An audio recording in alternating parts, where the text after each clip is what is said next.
Graça e paz a todos. Sermão por Leonard Ravenhill. Mais que vencedores. Romanos 8:37. Mas em todas estas coisas somos mais que vencedores por meio daquele que nos amou. Este capítulo 8, como muitos de vocês sabem, inicia uma nova sessão nesta maravilhosa epístola aos Romanos. O capítulo 7 é um capítulo de tristeza. O capítulo 8 é um capítulo de glória. O capítulo 7 é um capítulo de condenação. O capítulo 8 é um capítulo de emancipação. O capítulo 7 é uma marcha fúnebre. O capítulo 8 é uma marcha nupcial. É a canção de uma alma libertada, para usar a frase de um belo hino. Romanos 7 é um capítulo sobre a tumba. Romanos 8 é um capítulo sobre o triunfo. O capítulo 7 é o capítulo do paraíso perdido. É um capítulo de depravação. O capítulo 8 é um capítulo de libertação e deleite. Agora, este é um capítulo magnífico. Se você quiser fazer um vínculo especial aqui, o capítulo 7 é um capítulo de miséria e condenação. O capítulo 8 é uma alma liberada. Você pode explicar isso com este fato. O capítulo 7 é um capítulo sobre uma pessoa egocêntrica. E o capítulo 8 é um capítulo sobre a pessoa centrada em Cristo. No capítulo 7 você lê aquela primeira pessoa várias vezes até cansar de ler. Eu quero fazer isso, mas não consigo, e eu descubro que estou em cativeiro, e assim por diante. Se você contar, descobrirá 41 vezes que encontrou esse eu e nenhuma menção ao Espírito Santo. No capítulo 8 não há menção do eu, exceto em 2 versículos onde ele diz eu acho e eu estou persuadido, onde não há alternativa.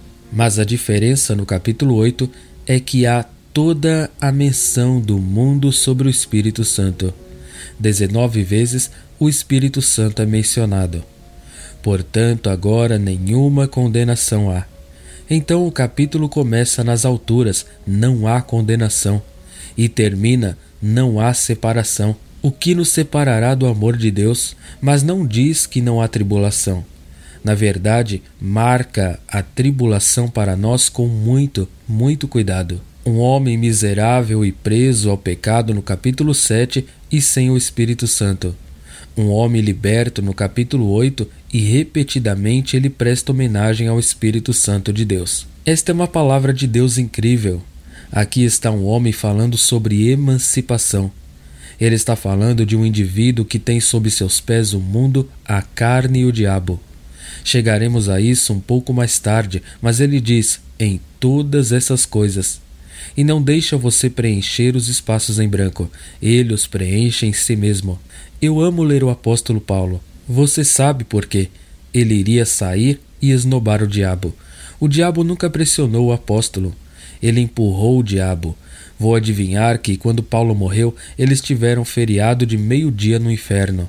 Eles ficaram tão felizes com isso. Satanás nunca teve a vitória sobre o apóstolo Paulo. Ele tentou. Nenhum homem jamais teve uma teologia tão maciça quanto Paulo. Nenhum homem jamais viu mais longe e mais fundo no poço da depravação humana. Acho que um dos escritores mais alertas hoje, isso não é erudito ou sensacionalista, mas um escritor profundo, é aquele homem maravilhoso do Library Fellowship na Suíça. Aquele homem gracioso, Schaeffer, disse em seu livro Morte na Cidade, Deus desistiu das cidades na América. Ele escreveu, concluído neles. E é por isso que eles estão mortos em sua rebelião. É por isso que temos cidades inteiras que estão falidas. O mundo inteiro tem perguntado, por que a maior cidade do maior país do mundo, Nova York, está falida? Os milionários de diferentes cidades estão dizendo que estamos à beira da falência. Mas veja, nosso maior problema é que estamos moralmente falidos. Estamos falidos espiritualmente. Lembro-me novamente que aquele homem gracioso disse, por 40 anos vimos a América indo pelo ralo. Ele é como Jeremias. Ele viu nação após nação com acessos de depressão, escuridão e demônios. Então chegando e tentando dizer que eles eram o povo escolhido de Deus. Em seguida, adormecendo na lama novamente. Ele nos lembra que 8 séculos atrás, cada vila e cidade na China tinha uma próspera igreja neotestamentária. 800 anos atrás. Onde ela está esta noite? Ninguém, eu digo, viu a profundidade da depravação que Paulo viu. Ele viu que porque os homens rejeitaram a mensagem do Filho de Deus, Deus os entregou à impureza. Se você quiser ler um relato muito vívido, dramático, comovente e perturbador disso, leia a tradução de J.B. Phillips do 1º capítulo de Romanos. Paulo não diz quão terrível é a doença. Ele não está preocupado com a doença. Ele está preocupado com o remédio. Diz em Hebreus 7:25, portanto, pode também salvar perfeitamente os que por ele se chegam a Deus, vivendo sempre para interceder por eles. Ele é capaz de salvar ao máximo. Portanto, no final deste incrível capítulo, ele disse: somos mais que vencedores por meio daquele que nos amou. A única razão pela qual existe uma América esta noite não é porque assinamos a Declaração de Independência, mas porque 34 anos antes daquela época houve um avivamento que atingiu este país. Cito o Dr. Tozer. Ele me disse: assim que o homem se alienou de Deus, ele se interessou pelas coisas. Agora eu estava lendo estes capítulos e notei quantas vezes Paulo diz que os que são segundo a carne inclinam-se para as coisas da carne, mas os que são segundo o Espírito inclinam-se para as coisas do Espírito. E então aquele versículo muito famoso e popular, Romanos 8:28, todas as coisas cooperam para o bem. Não algumas coisas, todas as coisas, perdas bem como ganho, coisas invisíveis bem como visíveis, aqueles que são amargos bem como aqueles que são doces. Todas as coisas cooperam para o bem. O Sr. Chadwick costumava nos dizer que a única maneira de ler este versículo era de trás para frente. Para aqueles que amam a Deus, para aqueles que são chamados de acordo com seu propósito, todas as coisas cooperam para o bem. Se você ler da maneira certa, da maneira direta, não causará muita impressão.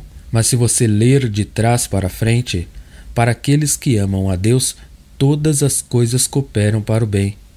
Para aqueles que são chamados de acordo com o seu propósito.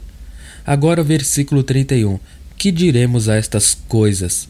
Se Deus é por nós, quem será contra nós? Ele diz no versículo 37. Mas em todas estas coisas. Você quase pode ouvir o desprezo dele ali, não pode? Coisas. E daí? E então ele termina o verso lá em 38. Eu acredito que ele joga os ombros para trás e ri na cara do diabo e diz que você não tem uma invenção no inferno que possa me separar. É o que ele diz, não é? Porque ele diz aqui no final do versículo 38, estou certo. Você está persuadido esta noite? Paulo era um homem persuadido. Ele estava convencido de que Deus era capaz de manter aquilo que havia confiado a ele. Estou convencido esta noite de que nem altura, nem profundidade, nem qualquer outra criatura pode me separar do amor de Deus. Pois estou bem certo que nem a morte, nem a vida, nem os anjos, nem os principados, nem o presente, nem o porvir. Se isso não é desafio, não sei o que é. Um dia, este homem estava descendo a estrada de Damasco. Veja, você sabe o que?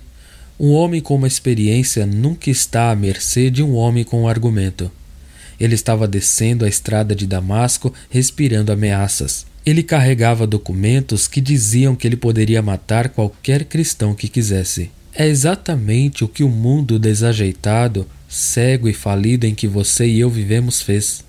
Mas ele não contou com o próprio Jesus Cristo. E Jesus se senta em seu trono e o encontra na estrada. Paulo disse: quem és tu, Senhor? Naquela estrada, disse ele se revelou a mim. Ele disse, no deserto, na escola do silêncio, na estrada de Damasco, Deus se revelou a mim. Lá no deserto, ele se revelou em mim. Então ele subiu ao céu. Não sei tudo o que ele viu, exceto que foi maravilhoso. O Senhor disse, nunca diga uma palavra sobre isso, enquanto você viver, não poderá contar nada do que viu. E ele nunca o fez. Às vezes me pergunto se Deus executou os planos das eras desde a encarnação até a consumação. Eu me pergunto se Ele viu o dia em que você e eu vivemos. Eu me pergunto se Ele viu a depravação que estrangularia o mundo em silêncio antes da vinda de Jesus. Lá onde Ele e Deus estavam sozinhos e Deus o despojou, o que aconteceu? Eu lhe digo, Ele ficou espiritualmente grávido. Ele deu à luz essas igrejas para quem ele estava escrevendo aqui. Ele gerou estas epístolas no Espírito Santo. Deus pôs algo nele que, quando mais tarde é lançado nas águas, 36 horas no Mediterrâneo, as ondas não conseguiram lavá-lo. Eles o açoitaram 195 vezes. Eles não lhe davam comida, mas eles não poderiam tirar isso dele. Irmão e irmã, é melhor você e eu termos uma experiência como essa em breve, porque o telhado vai cair antes de irmos muito mais longe. Deus não o criou para ser um bebê alimentado com mamadeira daqui até a eternidade. Ele investiu muito em você. Ele não o salvou para que você pudesse escapar do fogo eterno. Isso é um benefício marginal. Ele o salvou para que você pudesse ser conformado à imagem de seu filho, por mais caro que isso possa custar. Muitas pessoas dizem hoje, quando falam sobre a vida vitoriosa, bem, você sabe o que Paulo disse no final do capítulo 7 de Romanos, miserável homem que eu sou. Bem, eu não precisava que o Senhor me dissesse isso. Eu sei disso muito bem. Mas veja, acrescentamos a essa outra declaração. Nós dizemos, ouça agora o que a Escritura diz. Os que estão na carne não podem agradar a Deus. Mas leia o próximo versículo. Vós não estáis na carne. Agora o que você faz com isso? Esta carne, sim, mas uma natureza carnal, uma natureza luxuriosa, pecaminosa, gananciosa, lasciva. Veja, Paulo aqui usa uma das coisas mais incríveis de toda sua carreira. Ele diz, quem me livrará do corpo desta morte? Agora o que você vai fazer? Esse é o fim da história? No original não há capítulos. Não há capítulo 7 e capítulo 8. O 7º vai direto para o 8º. Agora o que você faz? Você vai no final de Romanos 7 e diz que Paulo está dizendo durante toda a sua vida, miserável homem que sou. Tenho outra guerra sendo travada em meus membros. O que ele diz?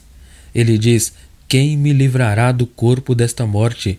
Bem, diga-me esta noite, Buda pode fazer isso? Confúcio pode fazer isso? A meditação transcendental pode fazer isso? Não. 1000 vezes não. Existe alguém que é capaz de fazer isso. Você sabe, havia mais de 120 tipos diferentes de cruzes. Havia uma cruz tradicional. Havia uma cruz como a letra T na qual a cabeça de um homem podia cair para trás. Havia uma cruz como a letra X onde o corpo de um homem estava esticado. Seus braços subiram em cada seção do X e ali ele foi crucificado. Houve outra cruz. Era uma árvore reta assim como um espigão. Eles empurraram o corpo do homem sobre ela e o viraram da maneira que quiseram, como uma hélice, e o deixaram para enforcar e os pássaros para comê-lo. Há outra crucificação pior do que qualquer uma delas, ou seja, se você matasse alguém, eles pegariam o cadáver da pessoa que você assassinou e o crucificariam no corpo no cadáver. Há um pensamento. Eles fizeram você se deitar nele. Eles amarraram seus braços aos outros braços, suas pernas para as outras pernas, seu tronco para o outro tronco, seu pescoço naquele pescoço. Então eles o levantaram e disseram, vá embora. Você cambaleou por toda parte com um corpo de morte. Gradualmente, é claro, tornou-se rígido com a morte. A mortificação, o fedor, a carne, todo o corpo degeneraria. Você tentaria dormir com aquela coisa podre. Se você estivesse tropeçando na estrada depois de 2 ou 3 dias, o fedor o fazia vomitar e você ficava tão enjoado e fraco e se sentindo tão horrível quanto podia. Você viu um amigo e gritou, Hey Jack, corte este corpo de mim, sussurrando, ok, não há ninguém por perto. Ele pega sua faca e corta as cordas. Ele só vai cortar o último. Você olha para cima e há uma sentinela romana. O que você está fazendo? Estou libertando meu amigo. A lei não permite que você faça isso. Oh, sim, sim, sim. Vá em frente com uma condição. A única condição é que se você libertar aquele homem daquele cadáver, aquele cadáver será amarrado ao seu corpo. Você o ama o suficiente para ter o corpo? Oh não, Senhor, eu não vou cortar. Não quero aquele cadáver podre e fedorento preso ao meu corpo. Tudo bem, vamos amarrá-lo novamente. Agora, Paulo estava falando sobre a lei no capítulo 7. Ele diz que a lei é santa. Ele diz que a lei é espiritual. Mas, veja, a lei poderia trazer condenação.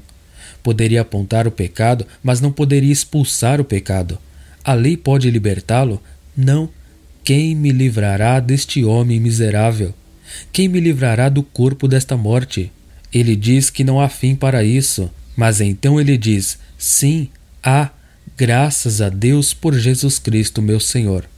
Romanos 6:6 diz que, sabendo isto, que o nosso velho homem não estava, mas está crucificado com ele. O problema na Igreja de Deus hoje é que pregamos meia salvação. Dizemos às pessoas como se livrar do pecado nojento, mas não lhes dizemos como se livrar do princípio interior que tem domínio sobre elas. É exatamente disso que Paulo está falando nesta epístola. Por isso digo que é a canção da alma liberta. Vá para o versículo 9. Você não está na carne, mas no Espírito. Você está no Espírito ou na carne? Você tem segredos? O que está mordendo você por dentro? Um espírito implacável? Um rancor? Preguiça? Ciúmes? Raiva? Desejos secretos? O que é isso? Ele diz, não estais na carne, mas no Espírito, se assim for, Cristo esteja em vós. Veja o versículo 11. O Espírito daquele que ressuscitou a Jesus habite em vós. Oh, meu Deus! Como em nome de Deus você pode ser habitado por Deus Pai, Deus Filho e Deus Espírito Santo e ser derrotado? Não discuta comigo sobre isso. Rasgue isso em sua Bíblia se você não acredita nisso. Se você é um cristão, você é uma pessoa habitada. Deus habita em você. O Pai habita em você. Isso é o que diz. Eu não escrevi isso. O Espírito Santo o escreveu. Eu quero que você saiba, se você realmente nasceu de Deus, Deus habita em você, e o Filho habita em você. Aquele que tem o Filho tem a vida. Quem é cristão? Aquele que tem o Filho. Aquele que tem o Espírito de Deus habitando nele. Tudo bem, vamos descer um pouco mais no capítulo. Veja o versículo 22. Sabemos que toda a criação geme e está juntamente com dores de parto. Você acha que está fazendo isto esta noite? Os homens sonharam com a utopia desde a Cidade de Deus de Agostinho. Moore tinha sua utopia. Francis Bacon teve sua utopia. E eu vou te dizer quanto mais. Hitler disse que você poderia dominar o mundo por uma raça pura. Os marxistas dizem que a única maneira de limpar o mundo é se livrar da penugem e do povo burguês que temos por aqui e governar pela revolução. A criação geme. Toda a criação geme. Já perguntei a você mais de uma vez. Custou-lhe uma lágrima quando você soube que 50 milhões de pessoas foram aprovadas no Vietnã, Laos e Camboja? 50 milhões de pessoas foram para o cativeiro. Custou-lhe uma lágrima? Milhões de pessoas atrás da cortina de ferro. Custou-lhe uma lágrima?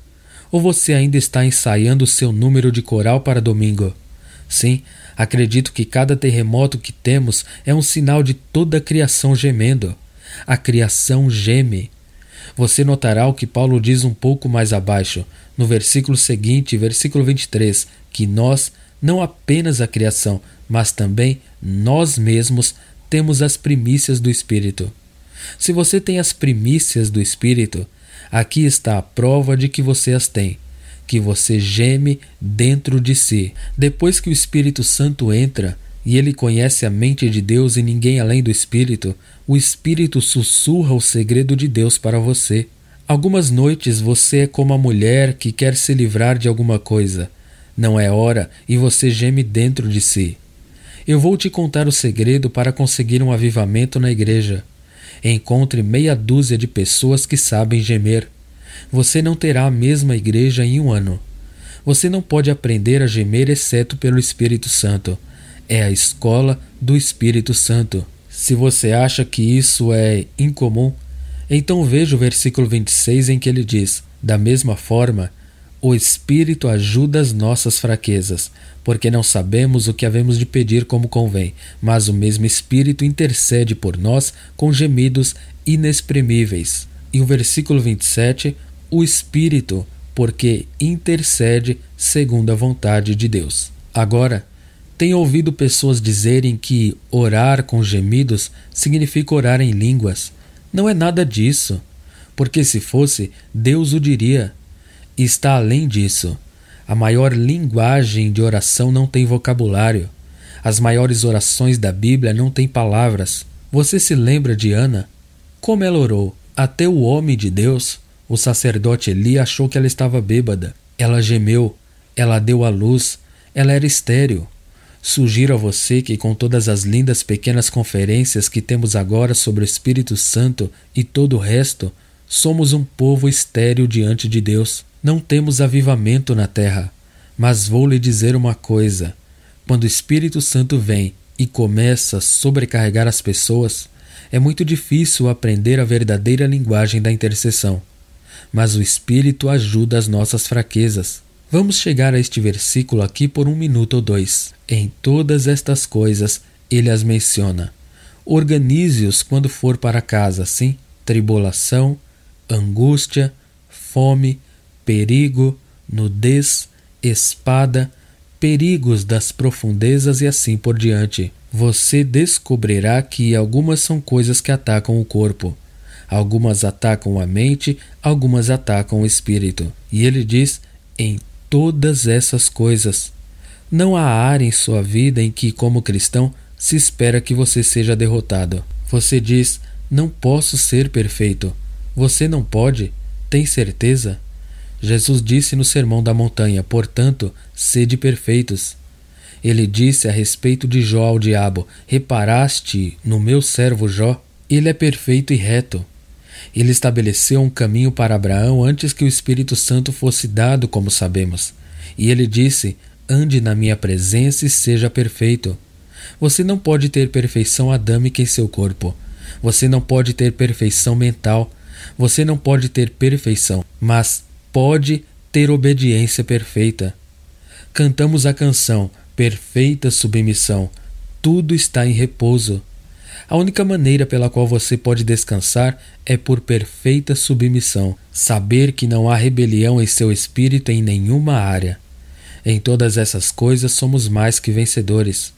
Você sabe, muitas vezes ficamos tão desanimados, ficamos tão presos à terra, perdemos de vista a majestade de Deus.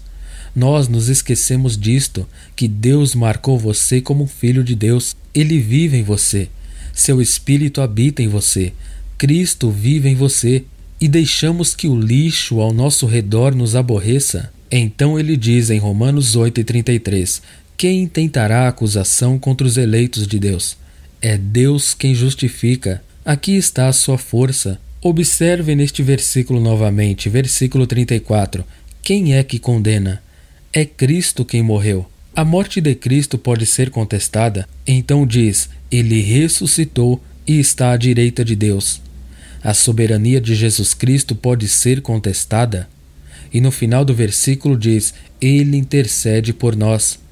Existe alguma maneira de sabotar as orações de Jesus Cristo? Veja, se eu sou um crente, é isso que este versículo diz: eu tenho a proteção da morte de Cristo. Se ele ressuscitou, não só tenho proteção, mas também propiciação. Ele é quem justifica. E não apenas isso, se ele me justifica, eu não tenho apenas proteção e propiciação, eu tenho intercessão oferecida por ele. Então o velho diabo acusador vem e diz: agora olhe para isto e para aquilo. Você sabe o que Tozer costumava dizer para mim? Len, eu respondo ao diabo. Você sempre responde a ele ou você apenas constantemente é chicoteado por ele? Sofremos acusações. Ouça, enquanto você viver, até chegar aos portões perolados, Satanás irá acusá-lo. Esse é o trabalho dele. Ele é o acusador dos irmãos. Mesmo que você não tenha feito nada de errado, ele tentará fazer você se sentir mal. Ele é um mentiroso desde o início. Em Washington, no Museu Smithsonian, eu acho, há um pedaço de avental com uma marca marrom suja nele. E os Rockefellers têm um pouco de dinheiro. E ainda assim os Rockefellers não podem comprar aquele avental. Parece mancha de chocolate e o avental não vale muito. Mas quando eles estavam carregando o grande emancipador Lincoln para fora daquele teatro, ao passarem por uma garotinha, seu sangue caiu naquele avental e imediatamente alguém disse: "Isso é sagrado para a América, pegue-o." Não há nada no mundo que eu possa comprar essa coisa que está estampada com sangue. E eu quero dizer a você esta noite, diante do mundo, da carne, do diabo e de todo o inferno, que se o sangue de Jesus Cristo estiver sobre você esta noite, você vale mais do que toda a riqueza em Fort Knox ou em qualquer outro lugar do mundo. Você é precioso para Ele. Por quê? Porque seu sangue está sobre você. O que você vai fazer com este texto? Em todas estas coisas somos mais que vencedores. Isto está além dos limites da lógica. Como você pode ser mais do que um conquistador, mais do que um vencedor? Você pode fazer 3 coisas com este texto. Você pode dizer: é uma declaração de uma pessoa ignorante e irresponsável, do tipo que sobrecarrega você com confiança. Você pode dizer: é uma afirmação desequilibrada de um super otimista. Ou você pode dizer: aqui está um homem falando por experiência. Em todas essas coisas, diz ele, somos mais que vencedores. Você sabe, não há um homem de Deus na terra que saiba como virá a próxima fase do avivamento. Está chegando. Não se engane sobre isso. Mas Deus fará isto à sua maneira. Deus tem maneiras maravilhosas de trabalhar. Um pastor disse: meu povo vem à igreja e paga seus dízimos. Rotina. Não há paixão, nenhuma visão. Eles são mundanos e gostam de jogar boliche muito mais do que gemer. Eles gostam de pescar peixes nas águas muito mais do que pescar homens para Cristo. Mais deles estão viajando do que de parto. Ele disse à sua esposa e a outro homem na igreja: podemos concordar juntos que Deus nos enviará um avivamento? E eles fizeram. Eles oraram. Oh, meu Deus! Às vezes é muito doloroso. Na verdade, não sei quando Deus opera alguma bênção sem dor. Se ele pudesse ter feito isso sem dor, ele o teria feito por seu filho. Mas seu filho teve que passar pelos horrores do Getsêmani e da cruz. Então, este pregador e sua esposa, e o outro homem e sua esposa, ela era a organista, eu acho, oraram. E Deus começou a se mover. Ele os tirou quase todos da igreja. De cerca de 450 pessoas, eles caíram para cerca de 45.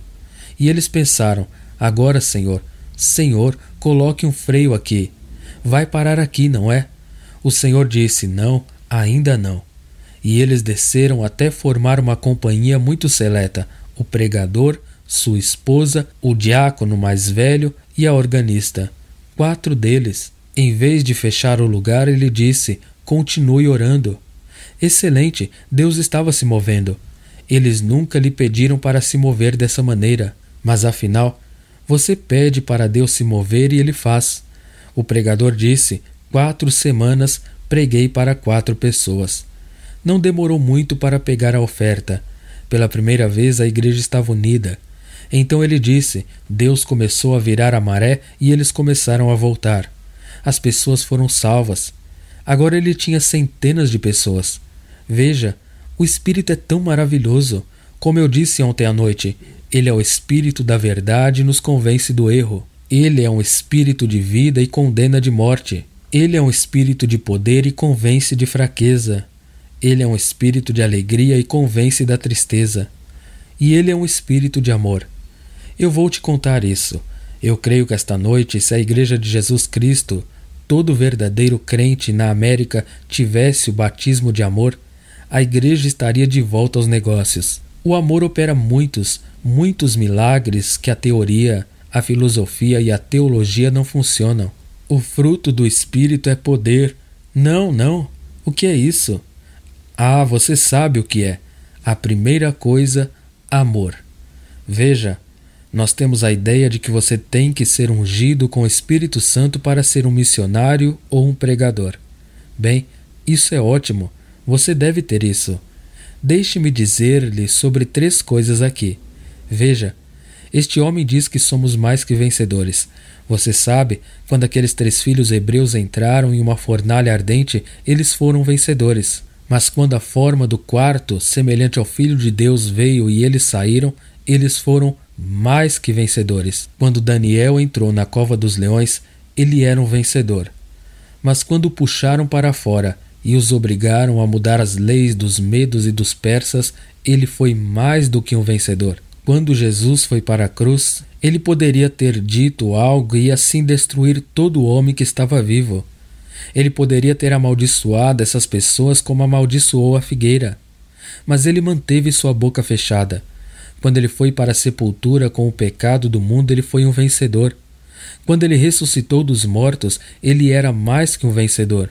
É por isso que este maravilhoso capítulo 8 é tão majestoso. O Espírito daquele que ressuscitou Jesus dentre os mortos, ele ressuscitou você dentre os mortos. Você é habitado por Deus o Pai. Você é habitado por Deus o Filho. Você é habitado pelo Espírito Santo. Você sabe o que a América precisa, mais do que precisa de algum reavivalista? Ela precisa de algumas mães cheias do Espírito Santo e pais cheios do Espírito Santo. Devo minha vida espiritual, depois de Deus, a uma santa mãe que influenciou minha vida. Nunca ouvi fofocas de minha mãe. Nunca ouvi criticar ninguém. Eu nunca a vi ficar com raiva. Tudo o que eu conseguia quando voltava da escola era a mãe em uma cadeira e a avó na outra cantando Take Time to Be Holy, geralmente desafinada. Mas elas estavam cantando Take Time to Be Holy. Se não fosse isso, era Confie e obedeça.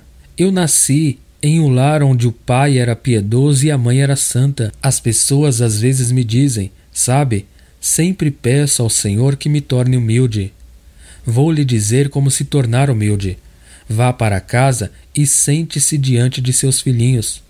Apenas sente-se e diga, você acha que eu sou como Jesus? Sou um devedor da América. Você sabe por quê? Porque fora do Novo Testamento, a melhor coisa que já li foi a vida de David Brainerd. Eu li que quando ele tinha cerca de 18 anos de idade, ele conheceu a Deus. Li que ele morreu aos 28 anos. A idade avançada de 28. Li que ele costumava se ajoelhar na neve quando chegava ao queixo, quando tinha que fazer um buraco nela. E ele disse, eu orava do nascer ao pôr do sol. Não conseguia tocar a neve com a ponta dos dedos. O calor do meu corpo derretia a neve. Ele tinha tuberculose e quando espirrava, borrifava a neve com seu sangue. Amigo, ouça. Você tem apenas uma vida. Só o que é feito para Deus vai durar.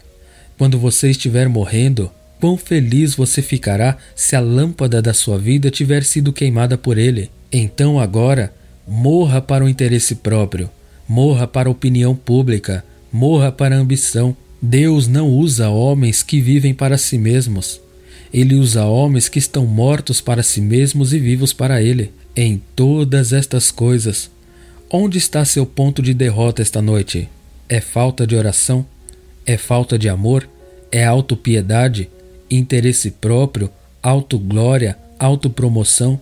O que é isso? Você pode ser a única chave segurando o avivamento. Talvez só você, mais ninguém. Não sei.